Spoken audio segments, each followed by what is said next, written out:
உங்ககிட்ட ஒரு 2 நிமிஷம் பேசணும். அந்த ரிமோட்டை கொஞ்சம் கீழே வைக்கிறீங்களா ப்ளீஸ்? வணக்கம். சினிமா அப்படிங்கிறதே கதை சொல்கிறது தான். அதில் சொல்லப்படுற கதைகள் எல்லாமே வெளிப்படையாக புறம் சார்ந்து தான் பெரும்பாலும் இருக்கும். ஒரு விஷயம் நடக்குது, அதனால் இன்னொன்று நடக்குது, இதெல்லாம் நடந்ததால் இது நடந்துச்சுன்னு மேலோட்டமாக ஒரு கதையை சொல்லிட முடியும். வெவ்வேறு காலத்தில் படமாக எடுத்துட முடியும். ஆனால் மனித மனங்கள், உளவியல் பற்றின கதைகளை இந்த வகையில் சேர்த்திக்க முடியுமா? அடிக்கடி மாறும், சூழ்நிலைக்கு தகுந்த மாதிரி பேசும். எங்கேயோ நடக்கிற விஷயத்தால் நம்ம வாழ்க்கை பாதிக்கப்படும். நம்முடைய செயல்களின் எதிர்வினை வேறொன்றா இருக்கும். மனித வாழ்க்கையை ஒரு அழகு நிறைஞ்ச மர்மம். அதை உணர்வுகளாலும் காட்சிகளாலும் கன்வே பண்ணுறது அவ்வளோ ஈஸி இல்லை. ஆனால் அதை தொடர்ந்து தன் படங்களில் பண்ணிட்டு இருக்கார் இயக்குனர் ராம்.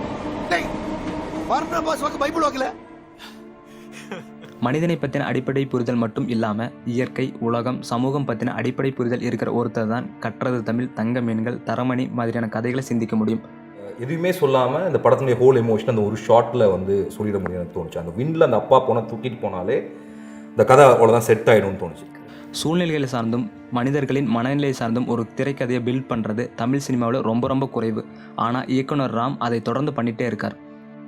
அங்கே தெரிகிற அந்த மரமும் பக்கத்தில் இப்படி உட்காந்துட்டு இருக்க இந்த ஆனந்தியும் கிட்டத்தட்ட ஒன்று சார். இயக்குனர் ராமுடைய திரைமொழியை 2 லேயர்ஸில் பிரிச்சுக்கலாம்.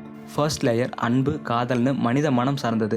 செகண்ட் லேயர் சமூக, பொருளாதார, கலாச்சார மாற்றங்கள் சார்ந்தது. இந்த 2 லேயரும் மிங்கிளாகி ஒரு விஷயத்தால் இன்னொரு விஷயத்துக்கு நிகழற பாதிப்புகள், உறவு சிக்கல்கள், மாற்றங்கள், விளைவுகள் தான் ராமின் படைப்புகள். புரியலையா? முதல்ல கற்றது தமிழ். பிரபாகரன், ஆனந்தி அவர்களுடைய காதல் அண்ட் அவனுடைய வாழ்க்கை ஒரு பக்கம். தமிழ் படித்ததால் அண்ட் கம்ப்யூட்டர் சாஃப்ட்வேர் துறைகளுக்கு மட்டும் வேலைவாய்ப்பு கிடைச்சதால பிரபாகர் வாழ்க்கை என்னவா ஆகுது, இது இன்னொரு லேயர். அடுத்து தங்க மீன்கள். அப்பா மகள் உறவு அண்ட் அவனுடைய குடும்பம் ஒரு பக்கம். ப்ரைவேட் ஸ்கூலில் படிக்க வைக்கணும் அப்படிங்கிறதுக்காகவே சம்பாதிக்க கிளம்புற அப்பா, அதில் இருக்கிற சிக்கல்கள், அது குடும்பம் அண்ட் அப்பா மகள் உறவுக்கு இடையில் எப்படி செயலாற்றுறது அப்படிங்கிறது இன்னொரு லேயர். அடுத்ததாக தரமணி. இக்காலத்தை ஆண் பெண் 2 பேருக்குமான உறவு ஒரு பக்கம். இப்போ இருக்கிற கலாச்சார மாற்றத்தால் பெண்கள் ஆண்களுக்கு இடையில் நிகழற உறவு சிக்கல்கள் மறுபக்கம். இப்படி 3 படங்களும் 3 கோணத்தில் மனிதர்களை பற்றி பேசுது.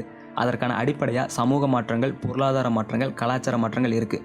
அது அவர்களுடைய வாழ்க்கையிலும் உறவுகளிலும் எம்மாதிரியான சிக்கல்களை உண்டாக்குது அப்படிங்கிறத தன்னுடைய படங்கள் மூலமாக சொல்லியிருக்கார் இயக்குனர் ராம். யாருக்குமே ஃப்ரீ அட்வைஸ் சொன்னால் பிடிக்காதுன்னு எனக்கு தெரியும். பட் நான் சொன்ன அட்வைஸ்க்கு நோ சரியா போச்சு. Are you joking, Babu? No ma'am, I'm not at all joking. One second. இந்த 3 படங்களுமே கேரக்டர் பேசிஸில் மட்டும் மூவ் ஆகாமல் சிச்சுவேஷன் பேசிஸில் மூவ் ஆகும். எங்கோ நடக்கிற மாற்றங்கள், நிகழ்வுகள் தன்னை எப்படி பாதிக்குதுன்னு கதாபாத்திரங்கள் மூலமாக சொல்கிறதா படங்கள் இருக்கும். காக்கா வந்து உங்களுக்கு சொல்லிச்சா மிஸ்?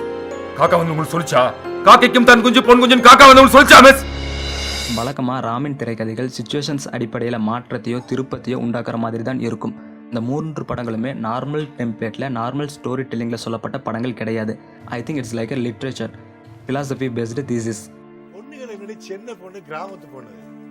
இந்த பையன் நிறைய படிக்க போய் தான் மண்ணை காய்ச்சிடுவாங்க போல. உதாரணமாக கற்றது தமிழ் படத்தை எடுத்துக்கிட்டா பிரபா, ஆனந்தி, தமிழ் வாத்தியார், கனகு, ஆனந்தி அம்மா, ஆனந்தி மாமா, பக்கத்து வீட்டு போஸ்ட் மாஸ்டர்னு ஒவ்வொரு கேரக்டர் பற்றின கிளை கதைகளை திரையில் காட்டாமலே அந்த கேரக்டருடைய தன்மைகளை உணர்த்தி இருப்பார். அதன் மையமாக பிரபாகர், ஆனந்தி இருப்பாங்க. இது மாதிரி தான் மற்ற படங்கள்லேயும் இருக்கும்.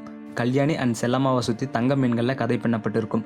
அடுத்து தரமணியில் ஆல்தியா அண்ட் பிரபு 2 பேர் வாழ்க்கையை சுற்றி நிகழும் கலாச்சார மாற்றம் பிரபுவுக்கு என்ன மாதிரியான எண்ணங்களை உண்டாக்குது அப்படின்னு கதை இருக்கும்.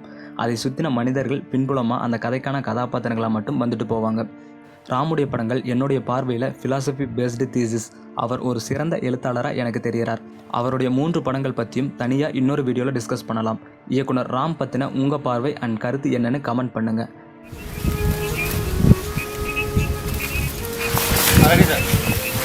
Sound. Bye, take one. Camera. Rolling. பாத்துங்க